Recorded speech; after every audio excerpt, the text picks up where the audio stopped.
Salut! Aujourd'hui, je te fais une critique rapide du sac Arkel Handlebar classique.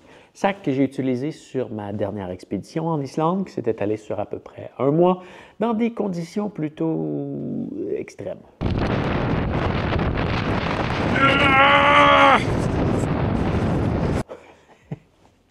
Donc, voilà. Qu'est-ce que j'ai aimé, qu'est-ce que j'ai moins aimé de ce sac? On regarde ça rapidement. Je vais de l'autre côté ici, comme ça. Donc, le fameux sac qu'on a ici. Ce qui est génial, c'est qu'il est bien compartimenté et il est facilement accessible. Donc, quand tu es assis sur ton vélo, ben, tu as des zips ici, que là, à une main, ça va un petit peu moins bien avec la caméra. C'est plus facile quand je suis sur le vélo, mais tu as des zips ici, qui s'ouvre vraiment facilement. Et à l'intérieur, ici, tu as des beaux compartiments. Moi, je mettais une caméra ici, je mettais mon téléphone là, un paquet d'accessoires ici. On a des poches sur le côté. Donc, à ce niveau-là, c'est super facile. Et oui, c'est vraiment l'accès en roulant, il est super, super facile. Ensuite de ça, on a un système de fixation ici, qui est absolument génial. Et ça, là, vraiment, j'ai vissé ça une fois quand je l'ai acheté, puis j'ai jamais retouché. Ça tient super bien, ça ne s'est jamais loussé. C'est solide. Puis, il y a un système qui fait en sorte que, tu vois, ici, les petites pinouches, quand tu appuies dessus, il faut que tu appuies sur les deux. Et quand tu as besoin de quitter ton vélo, bah, tu appuies sur les deux ici, tout simplement, et tu peux retirer ton sac et partir avec. Ça se remet aussi facilement, ça s'enlève facilement, ça se remet facilement. Et après ça, tu peux le traîner avec une belle ganse ici. Les zips, maintenant que j'ai deux mains, sont là, et voilà. Donc quand il est fixé, vraiment, tu as une main sur ton guidon, puis l'autre, tu l'ouvres, ça se fait super bien. Ensuite de ça, les filets sur le côté, personnellement, je les utilisais pour mettre mes déchets. Donc, j'avais des petits sacs à déchets là-dedans. Je mettais ça là-dedans. Je m'en fous si ça prend la pluie, peu importe. Puis, j'utilisais ça pour mes déchets. C'était vraiment merveilleux.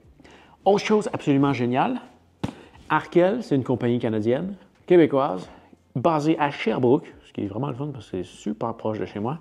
Et ce produit est fabriqué à la main à Sherbrooke. Voilà. Ils font la majorité de leurs produits à Sherbrooke.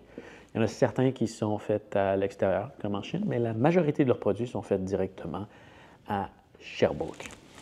Il y a une bandoulière que je ne sais pas qu'est-ce que j'ai fait avec, parce que je ne m'en suis jamais servi, mais si tu veux te l'attacher à l'épaule, si tu veux la déposer sur ton épaule, tu peux le faire. Tu peux l'attacher ici, mais j'ai aucune idée de ce que j'ai fait avec, je ne l'ai jamais utilisé, j'en ai jamais vu l'intérêt. Au niveau de l'étanchéité, par contre, c'est quelque chose qui me faisait peur.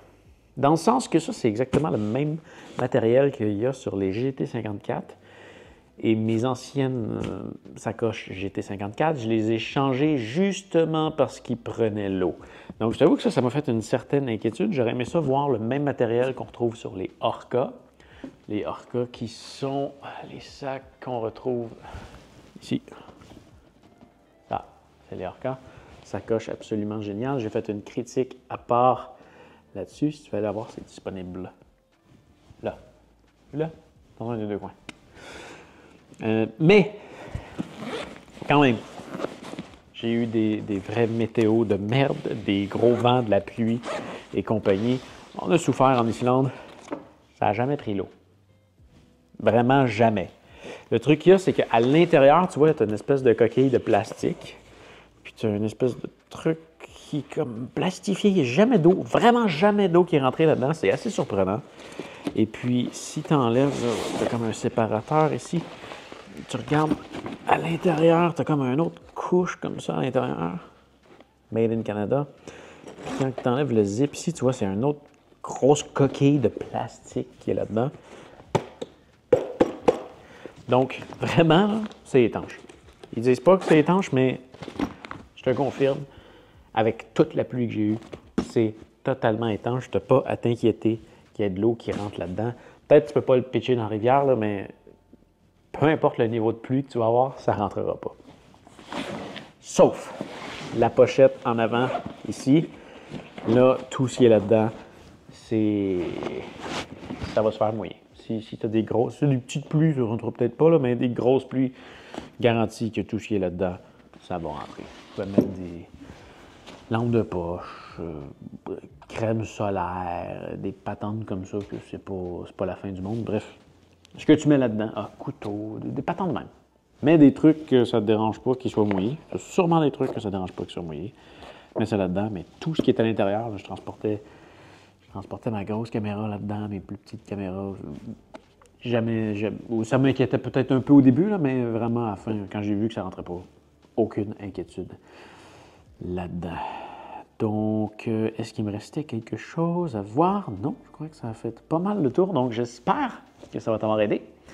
Et fais attention à toi, on se revoit dans une prochaine vidéo. Salut!